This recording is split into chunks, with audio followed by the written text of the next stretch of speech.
ಗಿರೀಶ್ ಉಪ್ಪಾರ್ ಅಂತೇಳಿ ಮಾಜಿ ಉಪ್ಪಾರ ಅಭಿವೃದ್ಧಿ ನಿಗಮ ನಿಯಮಿತ ಕರ್ನಾಟಕ ಸರ್ಕಾರ ರಾಜ್ಯ ಸಚಿವ ಸಂಪುಟ ದರ್ಜೆ ಸ್ಥಾನಮಾನ ಬೆಂಗಳೂರು. ಇವತ್ತೇನು 27/6ನೇ ತಿಂಗಳಲ್ಲಿ ನಮ್ಮ ಮಲೆಯ ಮಹದೇಶ್ವರ ಬೆಟ್ಟ ಅರಣ್ಯಾಲಯದಲ್ಲಿ ನಮ್ಮ DF ಆಗಿರ್ತಕ್ಕಂಥ ನಮ್ಮ ಸಮಾಜ ಬಾಂಧವರಾದಂಥ ನಮ್ಮ ಚಕ್ರಪಾಣಿ ಅವ್ರನ್ನ ಅಮಾನತು ಮಾಡಿದರು.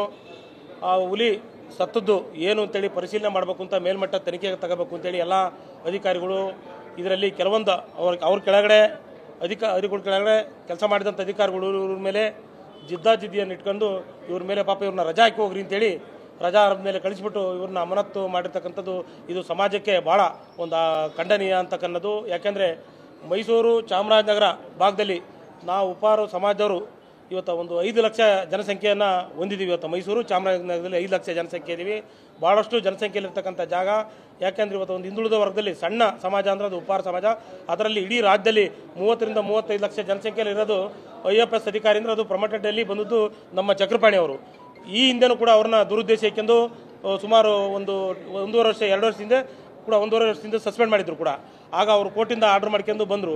ಯಾಕೆಂದರೆ ಮುಂದೆ ಅವರಿಗೆ ನಿನ್ನ 8-10 ವರ್ಷ ಸರ್ವಿಸ್ ಇದೆ, CCF ಆಗ್ತಾರೆ ಅಂತಕ್ಕನ್ನೋದು ಒಳಗಡೆ ಅಂತಕ್ಕಂಥದ್ದು ಅಧಿಕಾರಿಗಳಿಗೆ ದುರುದ್ದೇಶ ಇಟ್ಕೊಂಡು ಇವರು ಸಸ್ಪೆಂಡ್ ಮಾಡಿದ್ದಾರೆ. ಯಾಕೆಂದರೆ ಸನ್ಮಾನ್ಯ ಶ್ರೀ ಸಿದ್ದರಾಮಯ್ಯನವರು ಮತ್ತು ಚೀಫ್ ಸೆಕ್ರೆಟರಿ ಅವರಿಗೆ ಮನವಿ ಕೊಟ್ಟಿದ್ವಿ, ಸಿದ್ದರಾಮಯ್ಯ ಸಾಹೇಬ್ರಿಗೆ ಮನವಿ ಕೊಟ್ಟಿದ್ವಿ, ಈಶ್ವರ್ ಖಂಡ್ರೆ ಸಾಹೇಬ್ರಿಗೆ ಮನವಿ ಕೊಟ್ಟಿದ್ವಿ. ಇದನ್ನು ತಕ್ಷಣ ಕರೆದುಬಿಟ್ಟು ಕ್ರಮ ತಂದು ಮೇಲಿನ ಮಟ್ಟದಲ್ಲಿ ಅಂತ ತನಿಖೆ ಮಾಡಿ ಅವ್ರನ್ನ ಮತ್ತೆ ರಿವೋಕ್ ಮಾಡಬೇಕು ಅಂತ ಹೇಳ್ಬಿಟ್ಟು ಇಡೀ ಇವತ್ತು ಏನು ನಮ್ಮ ಸಮಾಜ ಹಿರಿಯರು ಶ್ರೀನಿವಾಸ್ ಅವರು ನಾವು ನಮ್ಮ ಸಮಾಜ ಬಾಂಧವರೆಲ್ಲ ಇವತ್ತೆಲ್ಲ ಮನವಿ ಮಾಡಿದ್ವಿ ಮುಖ್ಯಮಂತ್ರಿಗಳಿಗೆ. ಈ ಮನವಿಯನ್ನು ಅವರು ಅತಿ ಶೀಘ್ರವಾಗಿ ಇದನ್ನು ನಮ್ಮ ಹೇಳಿ ಅದನ್ನು ಕ್ಲಿಯರ್ ಮಾಡಿ ಅವ್ರನ್ನ ರಿನ್ಯೂವಲ್ ಮಾಡಿ ಅವ್ರನ್ನ ವಾಪಸ್ ಅಧಿಕಾರಕ್ಕೆ ತಗೋಬೇಕು. ಇಲ್ಲಾಂದರೆ ಮುಂದಿನ ದಿನಗಳಲ್ಲಿ ರಾಜ್ಯಾದ್ಯಂತ ಉಪ್ಪಾರ ಸಮಾಜ ಏನಿದೆ ಈಗೇನು ಮುಂದೆ ಮೈಸೂರಲ್ಲಿ ಈಗ ಮಾನ್ಯ ಮುಖ್ಯಮಂತ್ರಿಗಳದು ಹಿಂದುಳಿದ ವರ್ಗದ ಸಭೆ ಇದೆ. ಆ ಸಭೆ ಕಾರ್ಯ ದಿನ ಉಪ್ಪಾರ ಸಮಾಜದವರು ಯಾರು ಒಬ್ಬರು ಕೂಡ ಹೋಗಲ್ಲ ಅಂತಕ್ಕನ್ನ ಮಾತನ್ನು ಹೇಳೋಕ್ಕೆ ಇಷ್ಟಪಡ್ತೀನಿ ಮಾಧ್ಯಮದವ್ರಿಗೆ. ದಯಮಾಡಿ ಯಾಕೆಂದರೆ ಹಿಂದುಳಿದ ವರ್ಗದವರಾಗಿ ನಮ್ಮ ಹಿಂದುಳಿದ ವರ್ಗದವರಿಗೆ ಇವತ್ತು ಸಣ್ಣ ಅಧಿಕಾರಿನ ಒಬ್ಬ ಅಧಿಕಾರಿನ ಸಸ್ಪೆಂಡ್ ಮಾಡಿ ಏನು ಅಂತ ನೋಡಿದಂಗೆ ಮೇಲಧಿಕಾರಿಗಳು ತಪ್ಪು ಮಾಡಿರೋ ಅಲ್ಲೇ ಇದ್ದಾರೆ.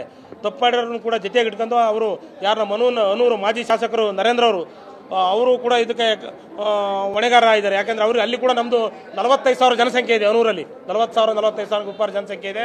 ಅವ್ರಿಗೂ ಕೂಡ ಮುಂದಿನ ದಿನಗಳಲ್ಲಿ ಉಪ್ಪಾರ ಸಮಾಜ ಪಾಠ ಕಲಿಸುತ್ತೆ. ಹಾಗಾಗಿ ಕೂಡಲೇ ಈ ಮುಖ್ಯಮಂತ್ರಿಗಳು ಇದಕ್ಕೆ ಪ್ರವೇಶಿಸಿ ಇದನ್ನು ಅವ್ರನ್ನ ರಿವೋಕ್ ಮಾಡಿ ಅವ್ರ ಅಧಿಕಾರಕ್ಕೆ ಹಿಂಪಡಿಬೇಕು ಅಂತೇಳಿ ಇಡೀ ಸಮಾಜದವರ ನಮ್ಮ ಪರಮ ಪೂಜ್ಯ ಜಗದ್ಗುರುಗಳಾದ ಭಾರ್ಗವಾನಂದಗಿರಿ ಮಹಾಸ್ವಾಮೀಜಿಗಳ ಕೃಪಾಶ್ವ ಇವತ್ತು ರಾಜ್ಯದಲ್ಲಿ ಎಲ್ಲ ಕಡೆ ಮಾತುಕತೆ ಆಡ್ತದೆ. ಫೇಸ್ಬುಕ್ಕಲ್ಲಿ, ಮೀಡಿಯಾದಲ್ಲಿ, ಪ್ರೆಸ್ಸಲ್ಲೆಲ್ಲ ಬಂದಿದೆ. ಹಾಗಾಗಿ ನಾವು ಮಾಧ್ಯಮದ ಮುಖಾಂತರ ನಾನು ಕೈ ಮುಗಿದು ಮನವಿ ಮಾಡ್ತೀನಿ, ಮುಖ್ಯಮಂತ್ರಿಗಳು ಕೂಡಲೇ ಇದನ್ನು ವಾಪಸ್ ತಗೋಬೇಕು. ಯಾಕೆಂದರೆ ಇಂಥ ಸಣ್ಣ ಸಮಾಜದಲ್ಲಿ ಇರ್ತಕ್ಕಂಥ ಒಬ್ಬ ಅಧಿಕಾರಿನ ಅಮಾನತು ಮಾಡಿ ಇರ್ತಕ್ಕಂಥದ್ದು ಭಾಳ ಖಂಡನೀಯ. ಯಾರು ಕೇಳ್ತಾ ಇಲ್ಲ ಅಂತಕ್ಕನ್ನೋದು ನಮ್ಮ ಆಸೆಯಾಗಿದೆ ಸಮಾಜದ ಬಾಂಧವರು.